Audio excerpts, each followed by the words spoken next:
Fala galera, hoje eu vou compartilhar com vocês como eu investiria meus primeiros 10 mil reais se tivesse que começar absolutamente do zero.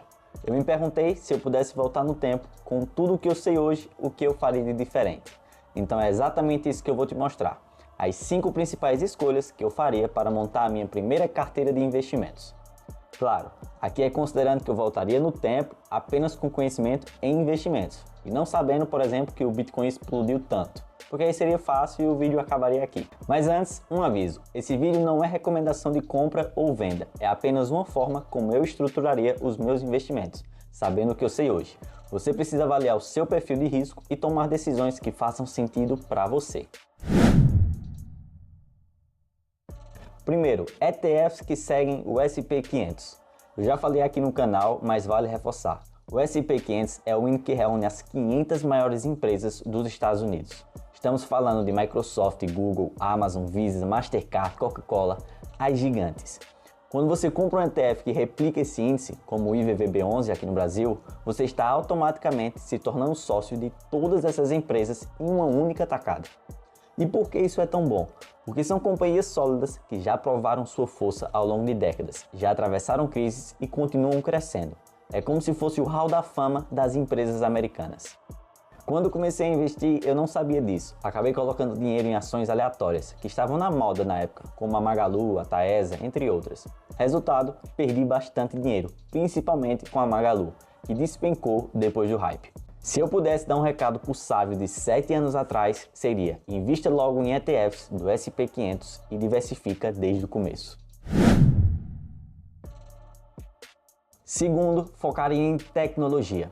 Quem acompanha o canal aqui sabe que eu sou formado na área de tecnologia, então não dá para esconder o meu viés aqui. Porém, é um viés muito positivo, porque o setor tecnologia foi o que mais cresceu nos últimos 20 anos. Então o Nasdaq 100, ele reúne as 100 maiores empresas de tecnologia dos Estados Unidos. A Apple, a Nvidia, a Meta, a Google. É praticamente um resumo do futuro em forma de investimento. Aqui no Brasil, você pode acessar esse mercado por ETFs como o NASD11. E por que eu colocaria 2 mil reais nisso? Porque apesar da volatilidade, porque eles caem bastante na época das crises, a valorização de longo prazo é absurda. Só para você ter uma ideia, durante a pandemia, a Nvidia estava sendo negociada a centavos de dólar. Hoje ela virou uma das empresas mais valiosas do planeta, puxada pela revolução da inteligência artificial. É o tipo de setor que pode dar muita dor de barriga no curto prazo, mas grandes alegrias no longo prazo.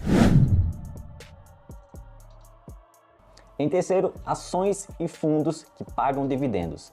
Aqui a ideia é pensar na renda passiva. Quando eu comecei, eu até cheguei a comprar empresas que pagavam dividendos, mas sem uma estratégia, um pouco perdido. Hoje eu faria de forma muito mais estruturada. No Brasil, a gente tem ótimas opções. Ações como a BB Seguridade, a Petrobras, a Gerdau e até a Leve 3, que é uma pagadora de dividendos constante. E já em fundos imobiliários, nós temos o XPML11, o TRXF11 e outros fundos imobiliários que também distribuem aluguel mensalmente direto na sua conta. A vantagem dessa parte na carteira é a estabilidade. Enquanto as techs podem oscilar muito, os dividendos criam aquela sensação de dinheiro pingando sempre na conta todo mês, mesmo que a bolsa esteja em queda. Eu colocarei aqui aproximadamente 25% do meu valor, ou seja, R$ 2.500. Em quarto, eu formaria um caixa, com renda fixa com liquidez diária. Muita gente subestima isso, mas ter uma reserva em caixa faz toda a diferença. Eu manteria 5 a 10% em renda fixa com liquidez diária, como o Tesouro Selic ou CDBs, que rendem pelo menos 100% do CDI. Por quê? Porque quando o mercado despenca, você precisa ter munição para comprar boas ações na liquidação. Ações com desconto. Pense na bolsa como um Black Friday. Só aproveita quem tem dinheiro disponível na hora certa. Deixar 2 mil aqui seria a minha forma de estar sempre pronto para a oportunidade. Por último, mas não menos importante, o Bitcoin. Muita gente acha arriscado demais e realmente é. Mas olhando para os números, nos últimos 15 anos, o Bitcoin foi o ativo que mais se valorizou no mundo. Eu colocaria os R$ 1.500 restantes aqui e, além disso, faria pequenos aportes mensais, tratando como uma poupança de longo prazo. O Bitcoin, para quem não sabe, ele é limitado a 21 milhões de unidades. Isso cria uma escassez natural, que junto com a adoção crescente pode continuar impulsionando o preço ao longo do tempo. Eu sei, tem muita volatilidade, pode cair 20% em uma semana, mas eu prefiro correr esse risco com uma parte menor da minha carteira do que ficar de fora dessa revolução financeira.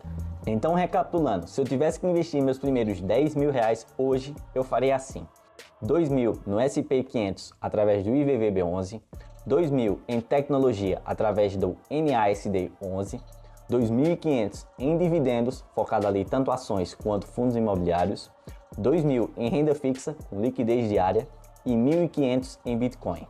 Lembrando, essa é a forma como eu faria se eu pudesse voltar no tempo com o conhecimento que eu tenho hoje. Mas no final das contas, é o seu dinheiro.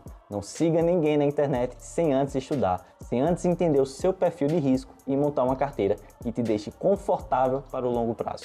Se você gostou desse vídeo, deixe aquele like, se inscreve no canal e compartilha com alguém que também está começando no mundo dos investimentos. E claro, comenta aqui embaixo como você investiria os seus primeiros 10 mil reais. Até o próximo vídeo. Fui!